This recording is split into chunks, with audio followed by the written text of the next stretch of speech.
وعلشان اكتر من حد طلب مني طريقه للشوكولاته الدارك الجامده اللي انا بستخدمها في الوصفات، دايما بقول لكم ان انا بستخدم شوكولاته 85% وبتكون هيلسي.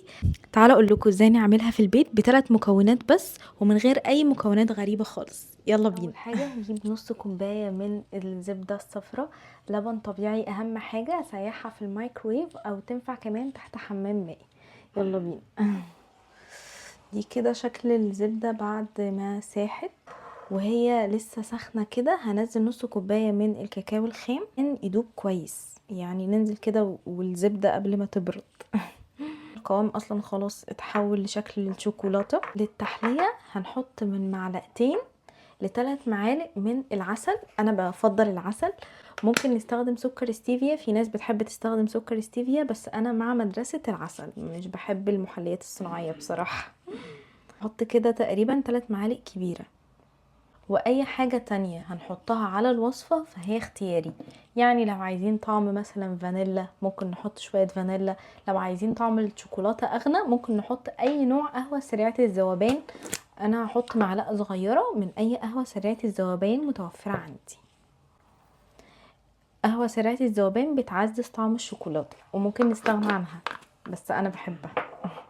وهقلب كده العسل مع القهوة سريعة الذوبان لحد ما كل حاجة تختار. شايفين كده الشكل وانا بقلب كده تدوب مع بعض. احنا ممكن عند الخطوة دي ممكن ندوقها، لو حسينا ان هي محتاجة شوية عسل كمان ممكن نضيف.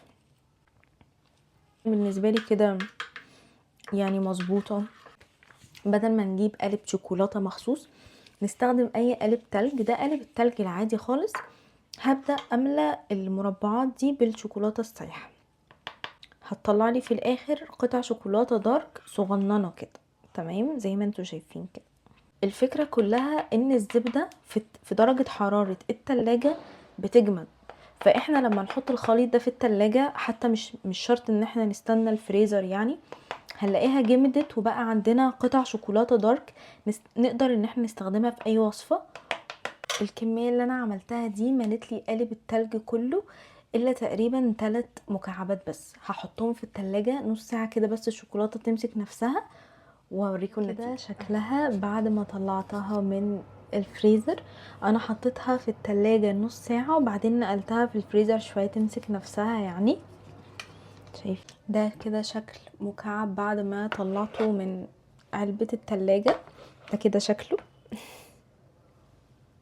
ده شكله. نحاول كده بالسكينة نفصله بالراحة، ولو ما عرفناش ممكن بالسكينة ان احنا نطلع منها كده حتت صغيرة. هي مش جامدة قوي، هتعرفوا تتحكموا بيها بالسكينة عادي. نقدر نخزنها في التلاجة لحد اسبوع تعوا بيها، بجد طعمها جميل جدا.